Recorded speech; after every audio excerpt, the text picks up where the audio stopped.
What's up, She's Not Selling sisters? I have a very special guest in studio today, an incredible friend of mine. This episode goes deep. It is deep, it's real, it's vulnerable, it's all the things that you love. And this woman is the epitome of someone who's been through it all. And now she sits here next to me and shares her successes. It's just the most beautiful, heartwarming conversation. And I know you're gonna love it. I'll see you inside.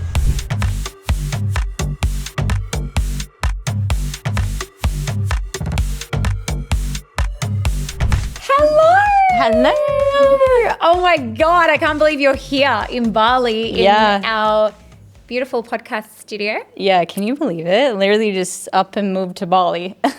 Wait, no one knows yet what you've done. So this is your third day here? Yeah. From where? Where'd you move from? So from Miami, just up and moved. Whoa. All their stuff, like we're talking life, like packed up your entire life. Mm-hmm. Goodbye Miami, hello Bali. Mm-hmm. Any regrets so far? No, I'm happy. Okay. Gym, nice food, you're here. Yeah, it's.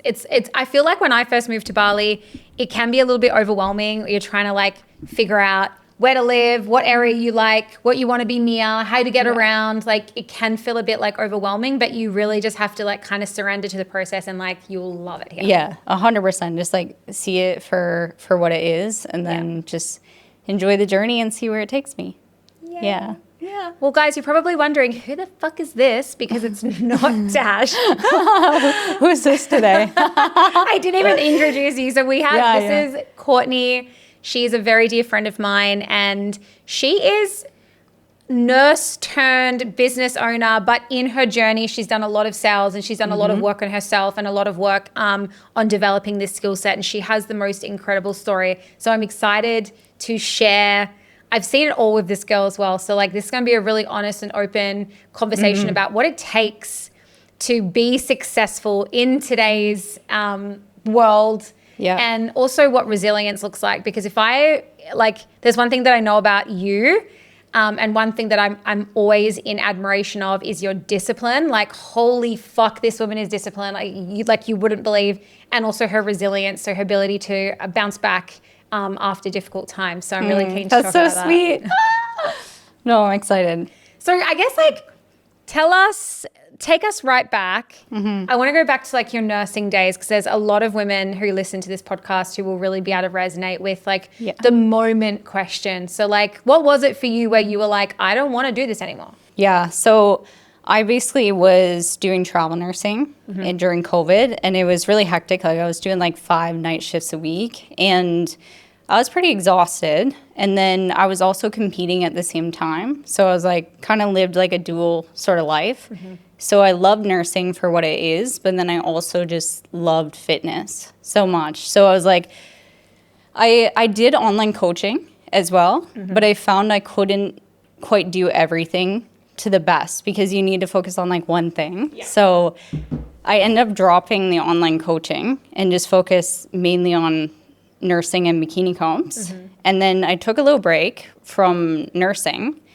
and I just decided to do my bikini comps for like a year.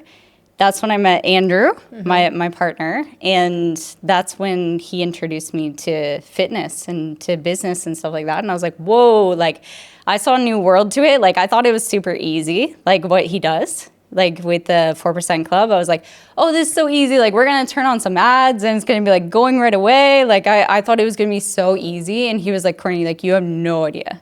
Like you have no idea. And I was like, no, we got this. And then went into it and it's just like, oh my God.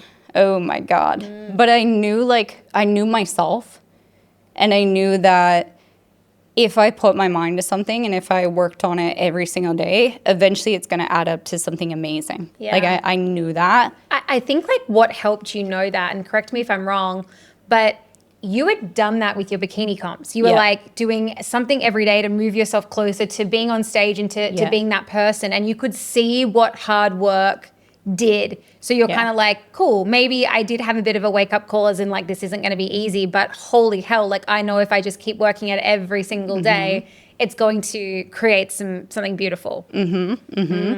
So that really started just with school and like failing school pretty much, and then deciding I'm just going to go all in. Like, imagine what I can do if I just like every single day woke up and worked on myself, like worked out, went to work, went to school, and just like did my homework. And I was like, do that every single day and see what it adds up to. And like, that's when I really flipped the switch for me. And it made me realize that if you do that every single day with no matter what it is, it doesn't matter what discipline it is, you can transfer that to anything in your life. Yeah. And that's when it clicked for me. So I applied that to the bikini competitions, and then it worked for that. Then I applied it to business. So I just like knew, even though it was like really tough in the beginning to see the light and everything, I just knew that whatever it is going to happen, because I don't just believe and just say, oh yeah, it's going to happen. I put it to action like every single day. Yeah, that's, I've got so many questions. So it wasn't even that you didn't like nursing. It's that you had another passion that you were like, I really want to explore this. Like, it lights me up in a way that I'm assuming nursing didn't. Or did nursing have that same thing? Like, were you ever sad to let it go? Or were you just more like focused on where you were going? Oh my God. And I'm sure your girls could relate to this that are nurses. Like, it's your whole identity when you're a nurse. Like, you just studied, you went into a profession for like 4 years, like however long, you dreamed about it, you worked really hard, you got your license. It was fucking hard. Like, it's not easy to do that. And that was my whole identity. That's how I saw myself. So to switch out of that, it was really hard. Like, you know, I was like, what are my family going to think of me? Like, what is all the people that knew me as a nurse going to think of me? Like, I'm like, almost felt in a sense like, am I going to be a failure to what I like worked so hard for so long and throw it away? And yeah, so that was a big piece to it. Yeah. It's really hard transitioning as well out of what we're told is the right path into entrepreneurship, which is very, very misunderstood. You know, like, we had a discussion in one of my sessions the other day where a lot of the women were like, I don't associate, or it's not relatable to use the word entrepreneur. And I think that's part of the reason why it's such a hard transition out of like what we've essentially been raised to believe. Like, school basically prepares us for a life as an employee, and to switch that off and just jump into the life of the unknown, you're like just constantly feeling uncomfortable. Oh my God, I know. And like, it's also like your surroundings too. Like, when you're around people that don't understand the life, like I came from a very small town background. No one's doing online businesses. Like, if they are, it's like you have like one client sort of thing. So it's never a thing. And my family was so skeptical. They were just like, oh my gosh, like, what are you doing sort of thing. They thought I was just going to like mooch off of my boyfriend at the time. And they were just thinking that was going to be my life. And they're like, you need like a life outside that. And I'm like, I'm building it, but you just don't see it yet. But I saw the vision. Like, that's the beautiful thing, is when you have that vision and you have your business idea, but you know it's going to impact so many women. Like, you see it. You're the only one that can see it. You don't need anyone else to believe in you other than like maybe one person.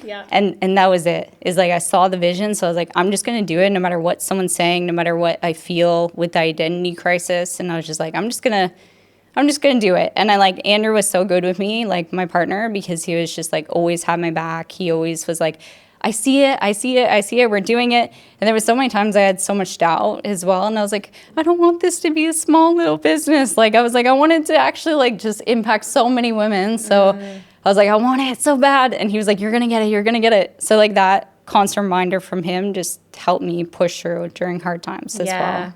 But also like, give credit to yourself too, because like, yes, it's great to have a support person who can help you just remind you of that vision when you start to get that doubt. But like you said, everything you've ever done, you've known what it takes to actually create something amazing. And it's just showing up every fucking day.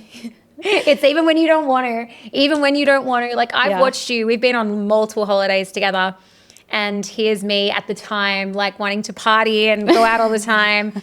And you were always the one that was like, no, I've got to go to bed. I've got a coaching call in the morning, or like, I've got to meet my girls tonight. And there was no persuading. Like, no. There was like, you were so deadpan and like, I need to go to bed right now because tomorrow I need to show up and do the damn thing again. And like, I always am in admiration of that. So like, you two were hugely part of like getting there. Yes.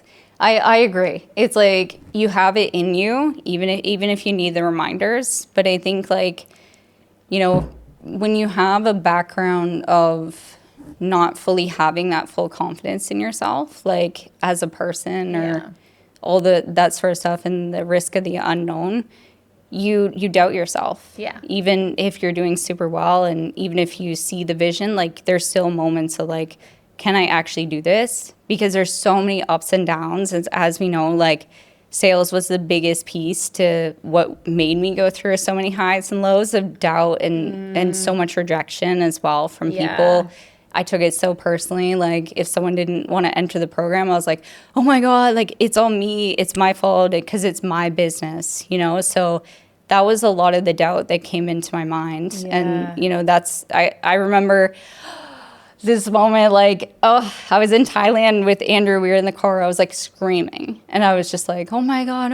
Like, I'm not like, you know, making anyone join the program. And I was like freaking out. And I was like going over like, what did I do wrong in my calls and everything? And he was like, you need to hire Brook. Like he knew. And I was like, no. Like, I was like, I got this. And my fear with hiring you was that you were going to see that I wasn't as good as what I thought I was. Yeah. You know? Whoa. Mm-hmm. So this was even before we met. Because I didn't even know about this conversation. Yeah. Okay. It was before we met. And that's what scared me about showing you the calls is like, I have my own mini success, but it's not where I want it. But to show someone else that is hard. Oh God, it's like all exposing, all confronting. Like you're basically like, here, look at this is me. This is me. Like this is the product of like everything that I did up to this moment. Yeah, it's always really, really hard. And we'll come back to that. I want to circle back to that because you've had so much growth in that area. Though let's talk about the first time we met.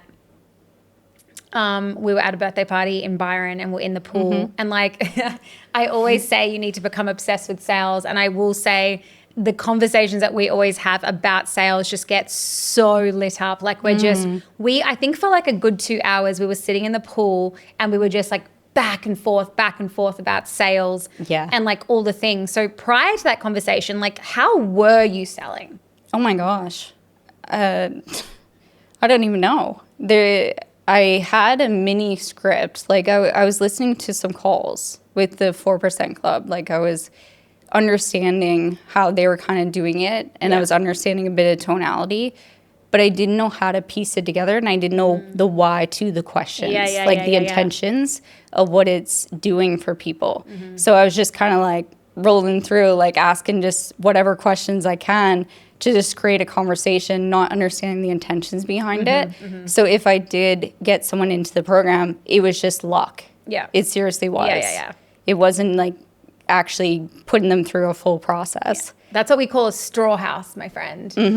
Because in one blow, it would all fall over. Like if anything outside of that script had happened, if anyone, you know, was like, why are you asking me that? You would have had no idea. And it's because there was no foundation there. It was like you just kind of winging it. You'd seen a few things, you were trying to emulate that, but you really hadn't stepped into your style of how you would sell and how you'd really connect with these women. Yeah, 100%. And then, you know, when you don't know how to connect and you don't know how to take someone through that process, you just listen to whatever is out there, like on Instagram or whatever, and you almost want to take someone else's style, but it doesn't work like that because if you do that, it's not authentically you, and the right person is going to be attracted to you authentically and what you stand for and the way you make someone feel.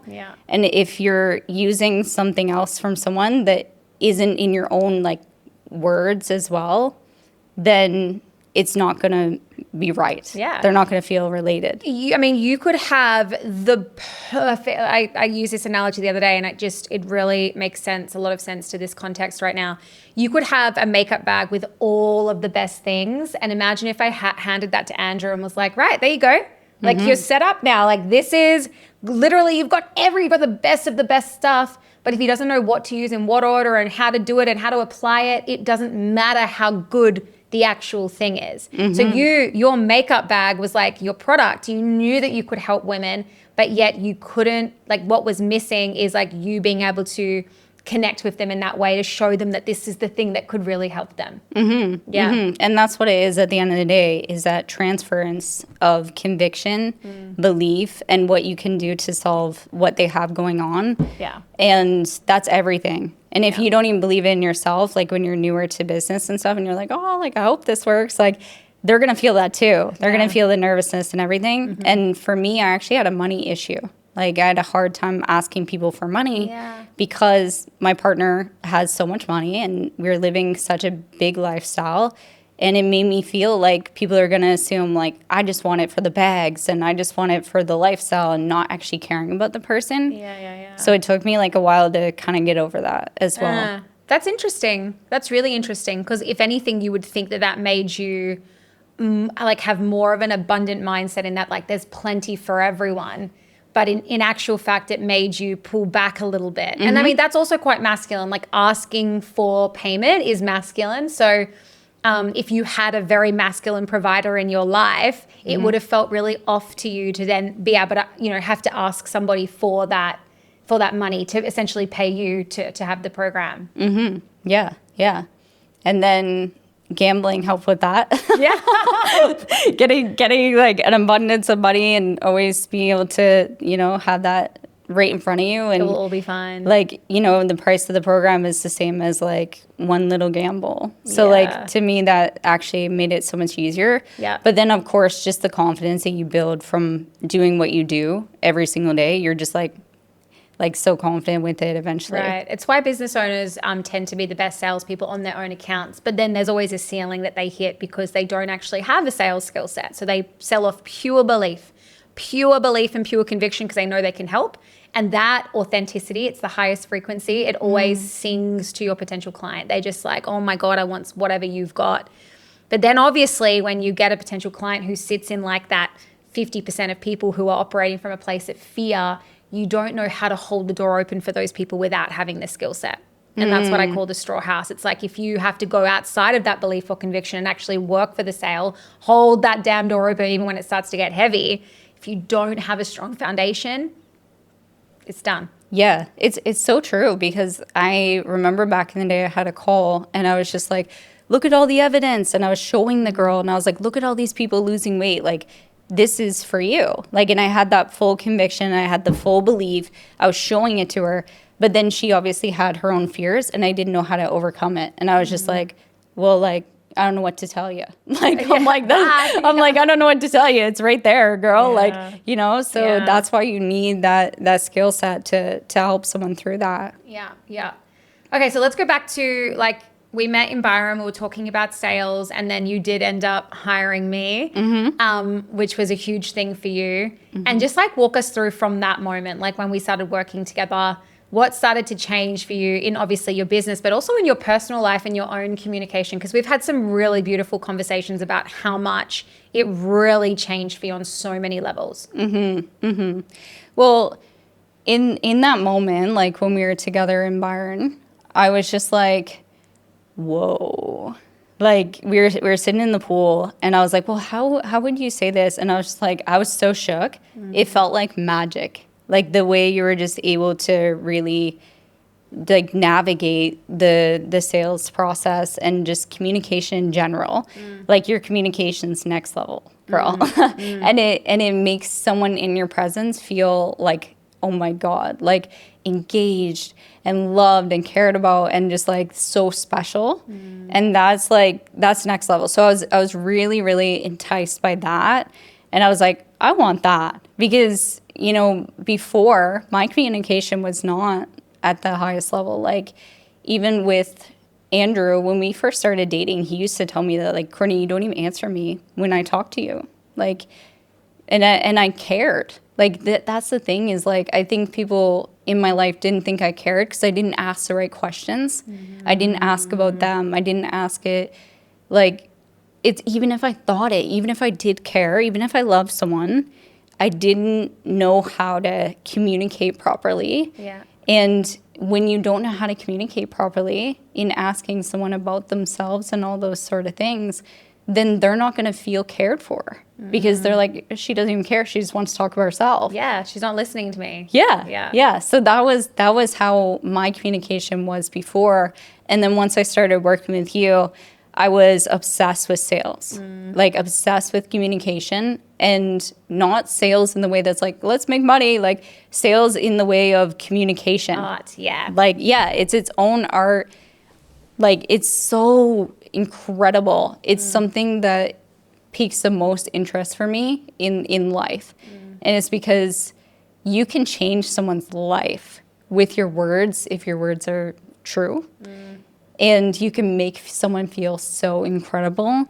But if you don't have that, like, you can't do that. So, like, everything that I always wanted to do for these women and change their lives, I can't do that in my program or on that call if I don't know how to communicate. Yeah.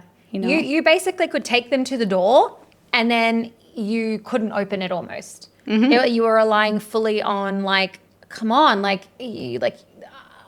it's so good. Like, you just need to do it. Look at all the evidence. Like, come on. Yeah. And I remember the first time you came to Bali, because we did a lot of work together. And in the beginning, I asked you, Courtney, can I have a call? And you were like, no. Or like, I can't record my calls. Or like, I don't know how to do that. And honestly, it took us about, I reckon, like 3 months, maybe even longer, before I actually heard a call. And that's how I knew she was transforming and having a lot of growth within herself, because you started to be more okay with the fact that feedback is never personal. Feedback is always there to help you grow and step into who you get to become. And so I remember you would say to me in our sessions, like, you know, I did all of that, Brooke. Like, I did that. And I'd be like, okay. I'm still like that. You know that. But I did. Yeah, I did that. And then she said this, and then I did that. And I'm like, okay, well, until I can see a call, Courtney, it's really hard for me to diagnose where there's issues. Because if you're doing all the things that I'm saying, I'm like, okay, it shouldn't end like that. It should end like this. And what we started to recognize is there was times, and this tends to happen with business owners because they're so convicted in what they do and they know they can help, is they get triggered. They get triggered by people who are operating from fear, because business owners don't operate from a place of fear. It's like non-existent. So they find it really challenging when someone's not ready to actually step off the train, even though they need to do it. And so there was a moment in Bali when you were here the very first time where, like, remember that call? Do you remember that call that you had with that girl? And you came out and you were crying because you were so triggered by her, because she just couldn't take the steps, even though you had her so close to saying it. So like, walk us through that, because, like, again, there's all different levels in sales, right? So we've gone from knowing nothing, not even knowing how to communicate, to learning the foundations and laying that, and then still having moments like you kind of jumped up a few levels, and then it became like, well, hang on, I did all the things and I still couldn't get this person to walk through the door. How did you overcome feeling triggered by people, and knowing that it had nothing to do with you and all to do with them? Yeah, I remember that. Yes, it's tough when you know someone needs your help and you see what this program does for people, and you're like, you're right there. Yeah. And that can be triggering because you see it and you want to help them, but it's also like the self-doubt again starts creeping in. Even if you have learned sales and everything, you start to doubt yourself when you get so many no's. Yeah. You start being like, oh my gosh, maybe what I do isn't as magical and amazing as I thought. Are these results even that good? You know, so that's kind of what was going on there for me. And just the fact that, you know, the more and more no's means that the closer and closer you get from your business not thriving, Yeah. you know? So that's really where it came from in that moment with her, you know? But yeah, sometimes it can be frustrating because you actually don't understand sometimes why people can't see the pathway. It's just like your family couldn't see the pathway that you wanted to take. It's the same thing. Oh my God, yeah. Yeah, it's like so crazy. I have to remind people all the time, because, you know, not everyone operates at the same frequency we do, right? So like even Tash, for instance, she operates at such a high frequency. And so when someone is at a low frequency, or they're just super fearful, or they're in like pride or like apathy or whatever it is, boredom, it's almost like they repel her. And even they can at times repel us, because we're like, what do you mean you need to, but you're not? Like, how can you so badly want to change, but you're not willing to take that step? Like, I don't understand. And we tend to drop our frequency then because we get angry at the potential client, instead of being like, that's cool. Like, you're not ready to change. You know, like, you're not ready to look in the mirror and see all those limitations. Like, that's work that you need to do, and it's got nothing to do with us necessarily. I think like that was a huge moment of growth for you in Bali, because we did, obviously we chatted a lot about sales again that time that you were there, but you started to recognize that feedback and just people not saying yes to you was never about you. It was always about them. Always. And that's psychology. Yeah. Right? Psychology. The more and more that I learned psychology, I understand now that everything in the way people react to things has everything to do with them. Yeah. It is. Yeah, of course. So it's maybe it's not their time. Maybe it's not their program. But does that have to make me feel lower or bad about what I have to offer? No. The right people are coming in at the right time. Everything's meant to be. It's aligned. Like, it's going to happen like that. Yeah. And you don't want people that you have to push through the door anyway, you know? Like, I know. they're always going to be troubled. Like, they're always going to be difficult clients. And that's why I always say, like, I will put my hand out and you can follow in my footsteps. I will stand beside you and we can walk up together, but I will never, ever, ever stand beside you. I mean, behind you and push. You. Yeah. It's not going to happen. Yeah, it's not right. It's not right timing. Like, yeah. It's not the way to do it. And that's where you get clients who are like, she pressured me. And like, you know, you don't ever want to have that moment of like where they come back and say that to you, because it's not a nice feeling. It's not a nice feeling for them. It's basically an unethical use of like a very highly, like it's a skill that can basically get you what you want. So if you're using that in an unethical way, you're essentially pushing people through the door. Yeah. That don't want to be pushed. Yeah. Yeah. 100%, or that you see like aren't ready or can't like do it. Yeah. Yeah, it's not right. Yeah. Yeah. Okay, so like tell us what's happening in your business now. Well, actually, no. We're not there yet. There's been some times that would have really tested you, and I want to have like a really vulnerable conversation right now. So, after like the 4% Club, I obviously went into business with Andrew, which is your partner, and another Andrew, and we started She Sells. And it was like kind of just after you had started. We weren't exactly on par when we started, but we kind of were. Yeah. Like I think you were 2 months in front of me or something in terms of like start dates. You were running everything yourself. Like you were literally a one-man show. Like you were doing the ads, you were doing the sales, you were doing the fulfillment, you were doing everything. Yeah. Whereas like for me, I was only in charge of fulfillment and sales, and I had two people who had just come off the back of a multi-million-dollar business. So our growth and acceleration just went vroom, like faster than you could ever imagine. Real quick. It was like you blink and then whoa, like right in front of you. Yeah. And so like I want you to talk about how that felt for you looking into that and knowing that your business, like you wanted your business to be there, but it wasn't quite there yet. Like how did that feel and how did you work through that? Because that's hard. Yeah. It was really hard. It was really hard because it wasn't like we're close friends. Yeah. So it's like that aspect, but it's also my partner, you know? So it's like both you and Andrew, I was looking at being like, I want that. You know what I mean? And the fact that you as my friend were getting that with my partner. Yeah. So it's like everything that I envisioned that I wanted the community. I wanted, so many women getting help. I wanted everything that you guys had. And it happened so quickly for you guys. And it was in a period of time when I was struggling the most.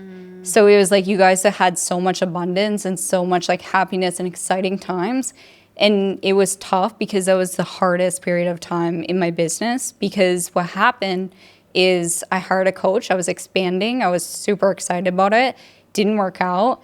And after that, instead of me hiring another coach, like I didn't really know much about business at the time. So I just like ended up kind of folding in and being like, oh, I can't take on any more people. So why don't I build out a like $97 offer and put people into a group coaching? So I was like, oh, that's amazing. Then we can help more people and build that up.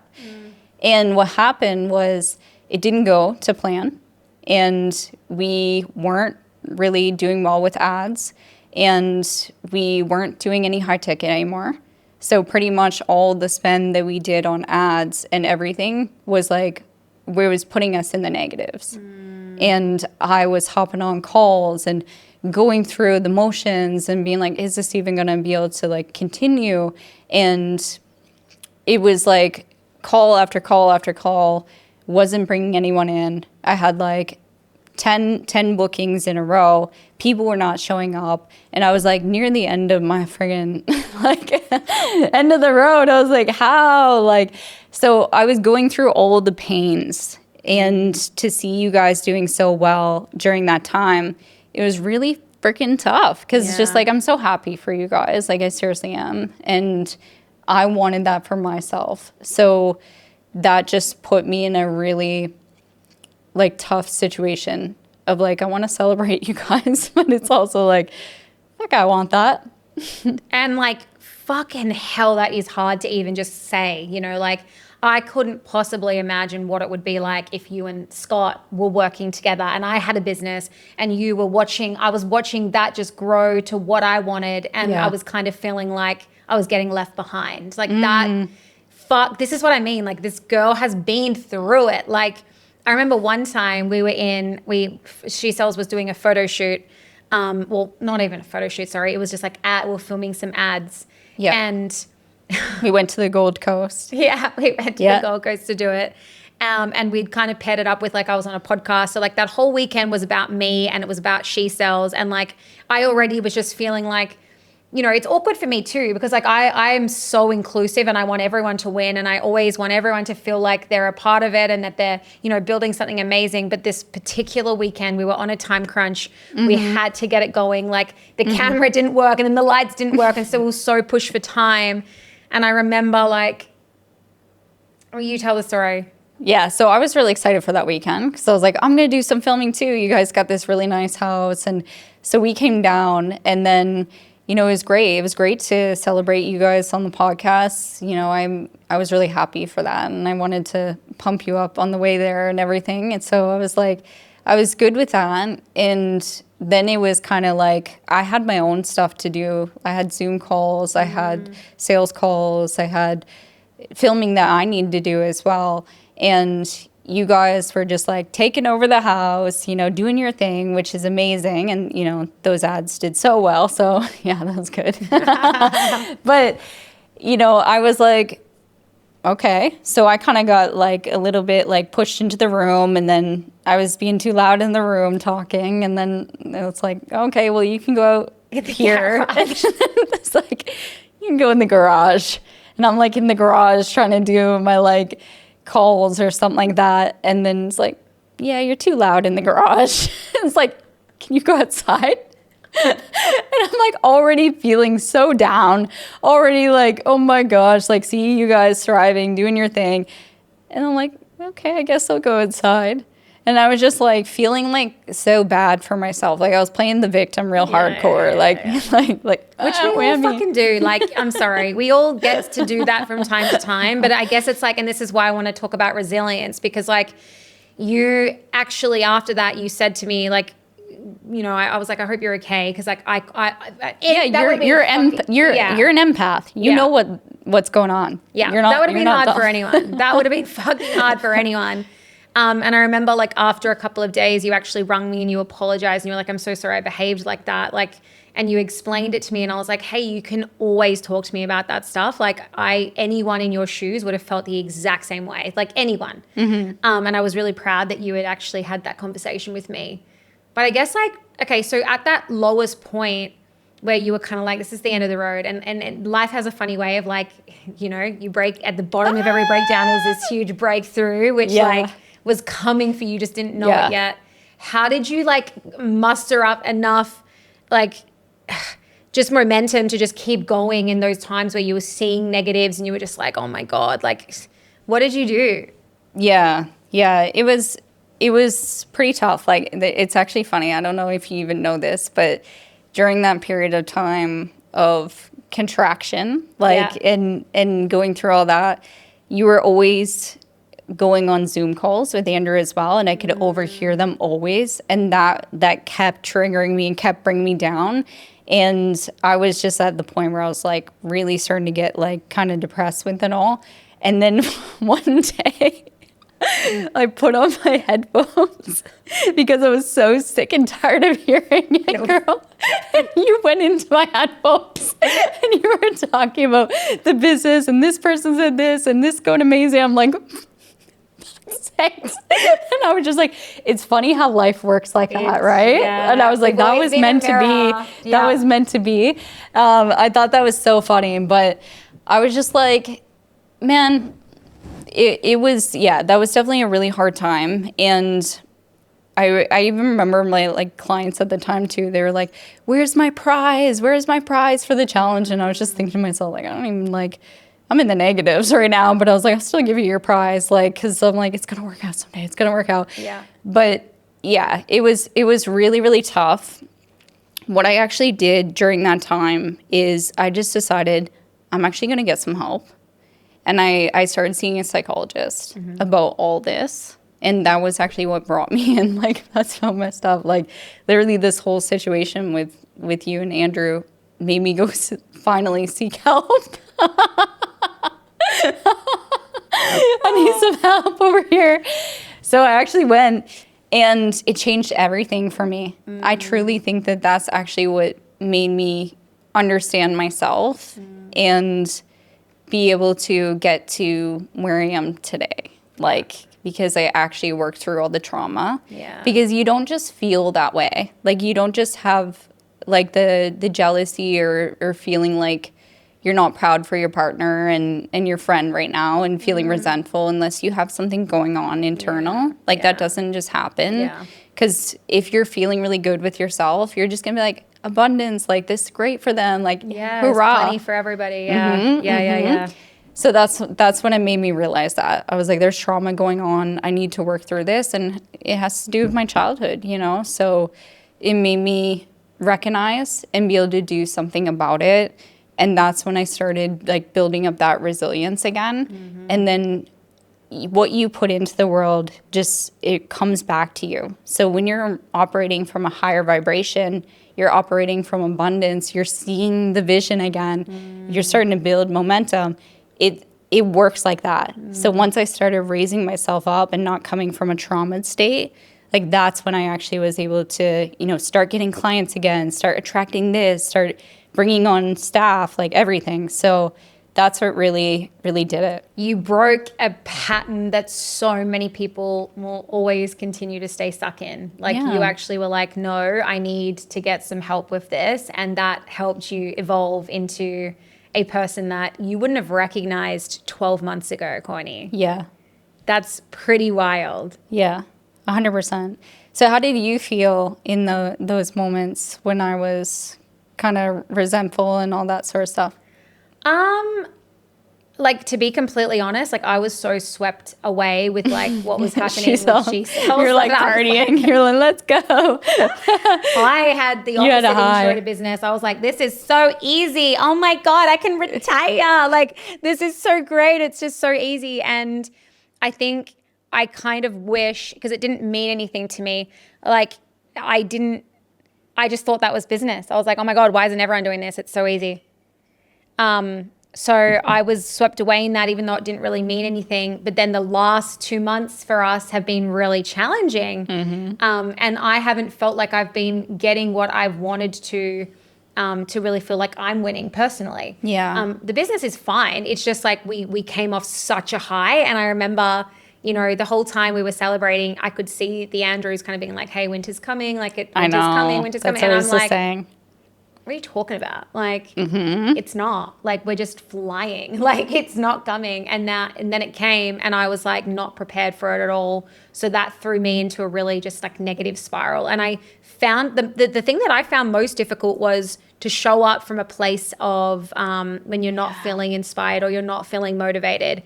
Because it's hard to feel grateful when everything feels like it's crumbling. And for me, I had 1,000 women in my community that had no idea about that. So like I still had to show up, and like I still had to like be the beacon, and like, you know, I didn't have a choice with that. And I recognized in those moments that I can pull gratitude from them and like what was changing in their life.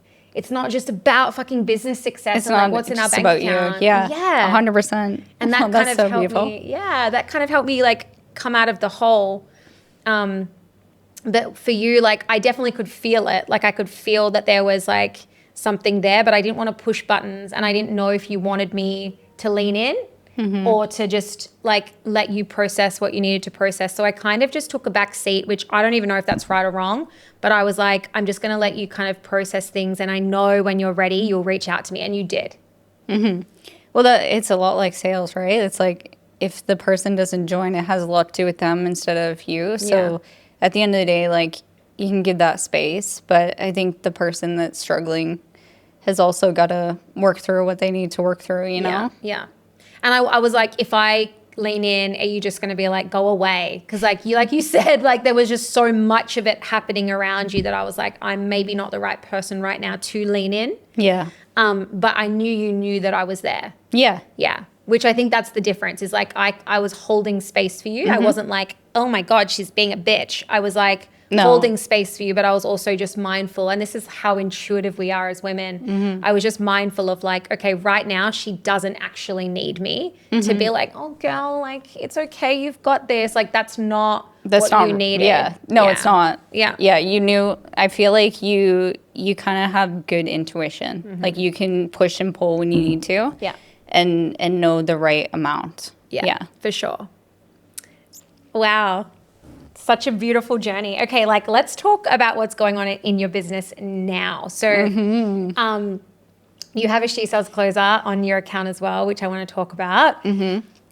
What's happening in your world today? So like how's your business going? Tell us. I'm like, I don't know if I really want to share numbers and stuff because, you know, at the end of the day, like I don't really want to make it all about that in the journey, even though it's going great. Yeah. But like, So really what happened for me and what actually flipped the switch in terms of like growing is being able to just decide, you know what, I'm just going to hire people and like, if we fail, we fail. But like, what if it actually works? Like, so that's exactly when we decided to hire someone from you to do sales. Yeah. And I was like, whoa. Like it opened up a big opportunity. And I was like, oh my God, I'm at the gym right now and I'm getting clients. And I was like, like in my feminine energy, I was like, this is amazing. Yeah. And then it opened me up to wonder who's out there, you know, in sales and like, who can we get in here that can really like blow our socks off and like do what I do in my business sort of thing. So, you know, that's when Tammy ended up reaching out to Andrew about another offer in She Sells. And she was like, I want to work for you. And then right away we're like, well, we actually have something with the fit nurse because we were kind of like hiring and firing and doing different things, trying to figure out what really like fits for us. Yeah. And our messaging and the right, you know, people and everything. So yeah, she came in and I did an interview with her. Actually, before the interview, she actually listened to my sales calls because she wanted to know what was up. Because she's someone who really wants to make sure she's really aligned. Yeah. So she was like, I can sit with that and I dig it. Let's hop on. So I was like, okay. Did an interview with her right away. I was like, you're in. Yeah. You're in. And she was so like, I'm going to do so well right away. And everyone always says that. So I was like, okay, girl, just you wait. And she did. Yeah. Right away. And that's the same time that we introduced finance as well. So finance, sales, all that. Bring on a coach, bring on another salesperson, bring on another coach, bring on a bunch of EAs. And it just happened within like 3 months, like so many hires and fires as well. We went through that journey because I want to make sure that it's the right people in here. Like the girls know. The girls that are in the program know if it's the right person. Yeah. Like they feel it. Oh, totally. They feel it. And we tell them what it feels like to be in here. So if it's not that, they're like, so yeah, we're very, very like cautious of who we bring in here because the energy is amazing. It's amazing in here. We're stirring something good. Yeah, I've never seen a program have every single client you have gets results. Every single one. There's none that falls to the wayside. Like every single person gets results. Yeah, if they show up. Correct. If they have to show up. But if they have a trauma that happened in their life and they ended up like going to put that on the forefront and not exactly show up, then they're not gonna. Yeah, we're not buying a But we're not talking here. about that. Yeah, but we're not talking about that. We're talking about the people that actually show up. Yes, it's because we do care. Like we really want them to get the results. Like I don't want someone in this program that is just gonna like walk away and be like, yeah, I might have possibly lost weight, but I gained it back. Like I want someone to walk away from this program and be like, I was treated like a fucking queen. I was taught so much. I was cared for. I was supported in ways that I've never felt in my life. I had a sisterhood. I have people around me that are just like on that same wavelength. I was motivated and I changed my fucking life. Yeah. Like that's what I want for every single person coming in here.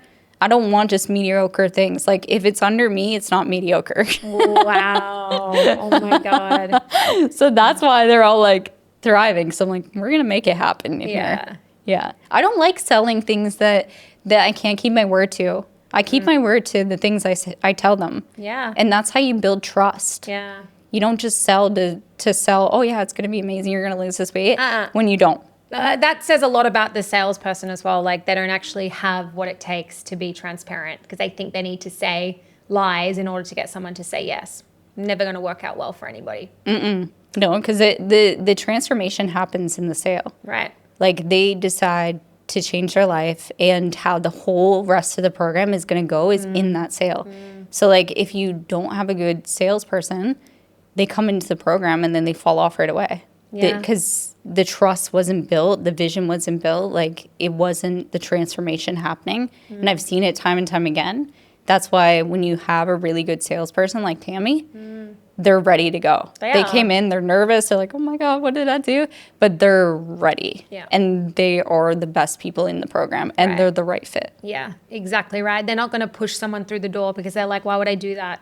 Like if they're not ready, I'm going to go on to the next person who might actually be ready. Yeah. Yeah. Yeah. Because like the thing is like there's so many people in the world as well. Like you don't need to settle. Like I keep a gate in front of our community now because I used to like just be like, anyone who needs help, like come on in. Yeah, no. But they were the people that you give advice to and they'd be like, no, I don't want to do it. No, I'm not doing this. Like, no, I don't like your frequency. They didn't like when I was hyping them up and stuff like that. They didn't like my personality, all these things. And I'm like, you're not the right fit. So like you never have to be desperate when it comes to people coming into your community. No. Who are you going to give the damn key to? I don't want fucking everyone walking into my home. Like, no. Absolutely not. It's got to be protected, which is why it's so important you choose the right salesperson. Because if you don't, they're handing out that key left, right, and center to everybody. Yeah. And what that means is you're going to be bringing in people that you don't want.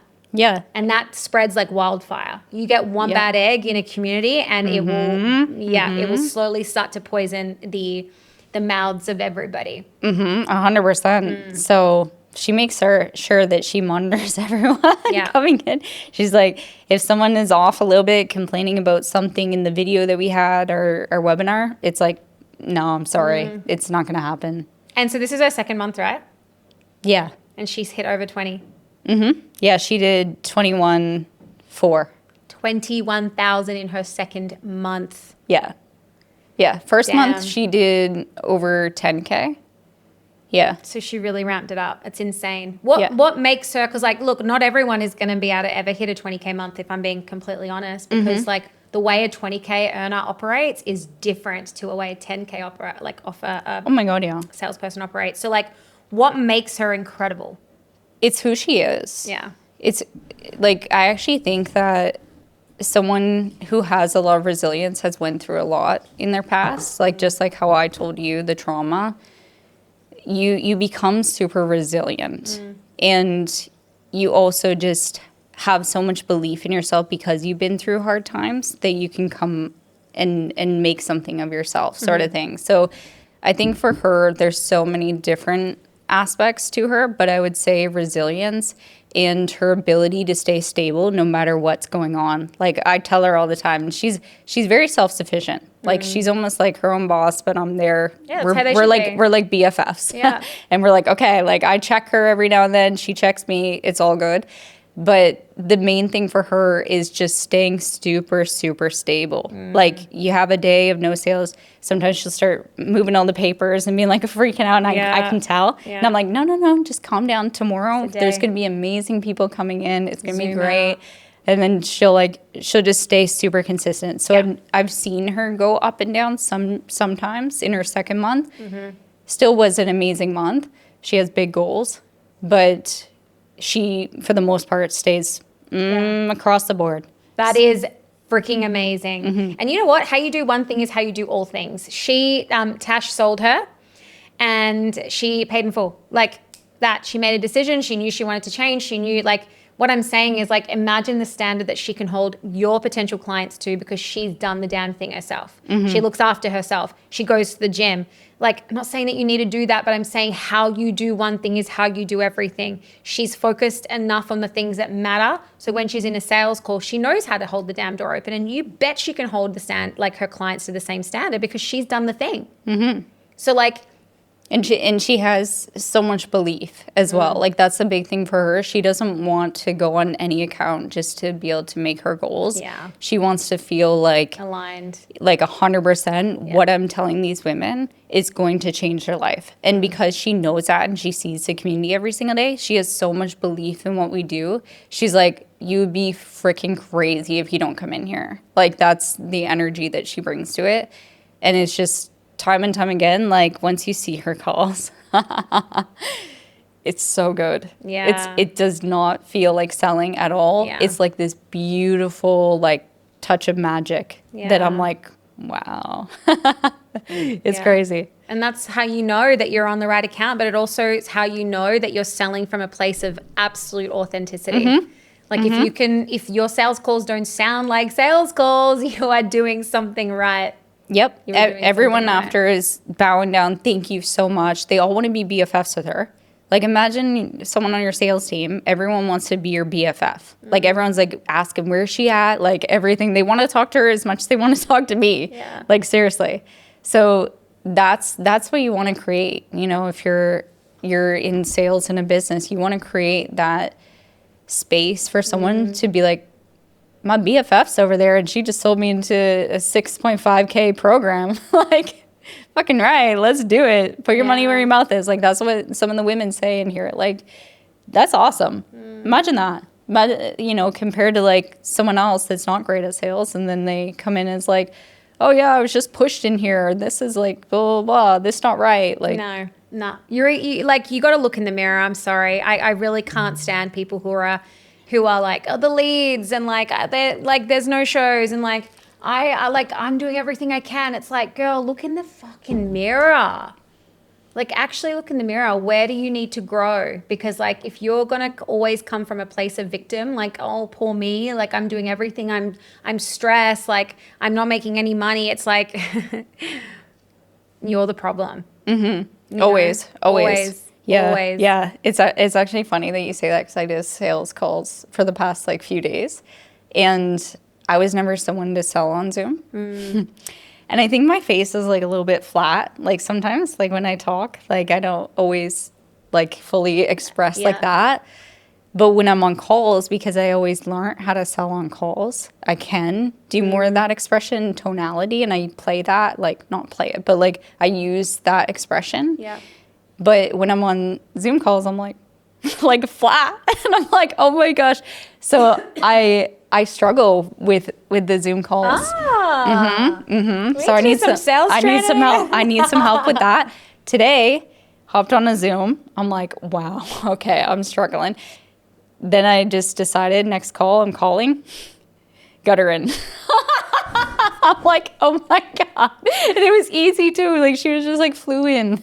Yeah. Whoa. Yeah. Well, you like it. I mean, it makes sense. You've always sold on the phone. Like I remember my transition from phone to Zoom, and I was like, oh my God, you mean I have to objection handle and I'm actually seeing their face? Like that's a whole nother thing. But I actually found it easier because they could tell that I was always coming from a good place, a place of care, place of love. Like I always was, I was like sweating holding the damn door open, but they knew that that's what I was doing. I was never like bulldozing them and pushing them through. Yeah. So I love Zoom. I love selling over Zoom. Yeah. No, I need to find out really what's going on with my face. I don't think it's your face. I don't know. I think it is. Because if you think about it, like when I do like the calls over the phone, I'm like, yeah, like, yep, 100%. Like, and I'm actually smiling. Yeah. But when I'm doing it. Why is Zoom like not allowing you to do that? I think it's just because I feel like I don't have to play into the tonality as much. And because they can see me, I'm nodding instead of being like, yep, understand, hear you. Like I'm more so using like nonverbals. Yeah. Well, that's actually more powerful, nonverbals, which is why Zoom typically has a higher conversion rate because nonverbals and like body language, it makes up over 50% of the impact of your communication. I know. So like the words itself is only 7%, which is why like you have such a disadvantage selling over the phone. I know, and I know all that. That's why I put Tammy on sales on Zoom right away. I was just like, we're doing Zoom, and at that point, like I don't even know if she knows this, but I wasn't even doing Zoom at that point. I just started. Once she started, I was like, okay. So I just like went to it as well, just because I want to be able to be that teacher for her. Yeah. But yeah, so really to sum it up, we started the origin in She Sells before it became She Sells. and we did one-on-one coaching together. And I learned sales, did sales for a year in my business. What was your highest, like have you ever worked at your highest commission earning month? Like 30K, Nice. 35. Yeah. Yeah. And that's like commissions. Yeah. Like obviously business owners make more. Well, like that's in, like, so because she was closing full time. Yeah. 35K. That's insane. And that's while still like doing my clients' programs, check-ins, everything like that at the same time. Yeah. Insane. Yeah.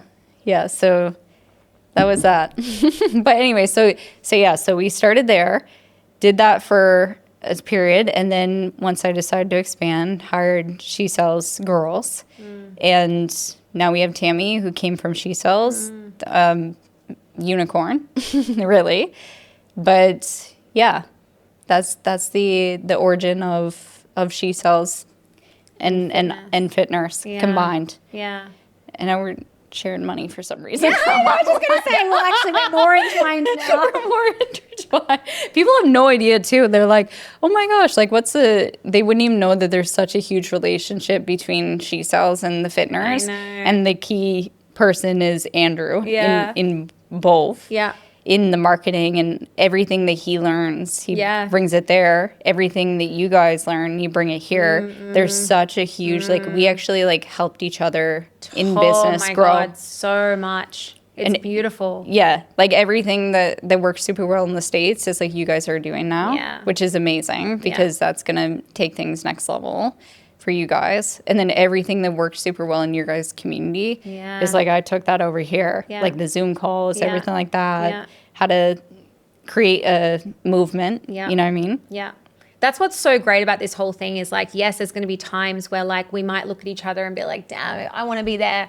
But ultimately we both have this absolute love for one another and absolute desire to see us both at the top, that there's no competition. There's never like, I'm never going to gatekeep something from you. If something was working amazing, I'm going to be like, ring Courtney, oh my God, you need to do this in your community immediately. It's done all these things. Like we've never kept anything away from each other in fear that one's going to be above the other. It's never, ever been that, which is just such a beautiful female friendship. There's never been any moments, especially even when there has been moments of just like doubt or like a bit of envy because you wanted the thing. We've always spoken about it and it's never been like this thing that just we'd be fake to each other.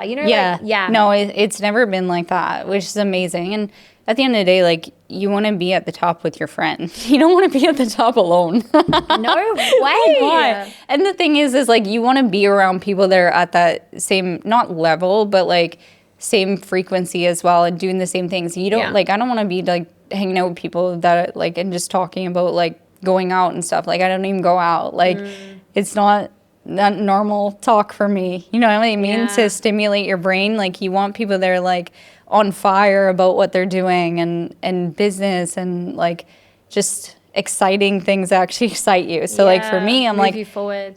So that's why like that was another thing. It's like moved to Bali. It's just like I have that with you. Andrew has that with Scott, and then our friends in Australia. And Andrew's family. So I'm like, I want that. I want more of that. Yeah, it really does. Like having a female friendship group in Bali, which I cannot wait for you to just like meet everyone. Yeah, because you will just like, it really is magical. What being around women, like successful women, can do to you is like, it's amazing. It's really helped me tap into my feminine side more and just slow down a little bit as well, and just realize that there is more to life than just like the grind. Yeah.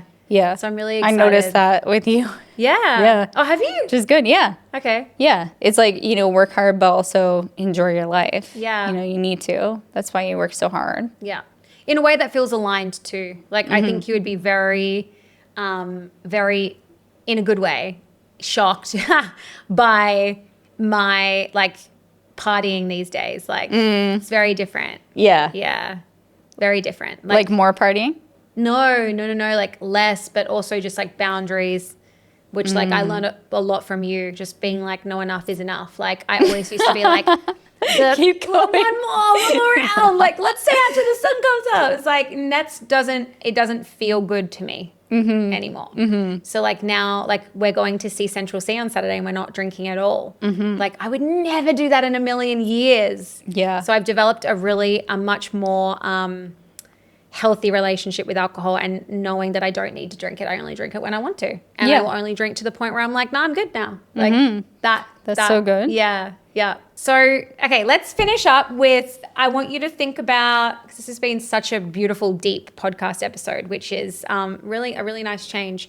I want you to think about the women in She Sells, and some of the women that listen still haven't taken the leap because maybe they've recognized they're on the wrong train, but getting up off your seat and walking to the door and pressing the down button, that's all really, really hard, and it feels really uncomfortable.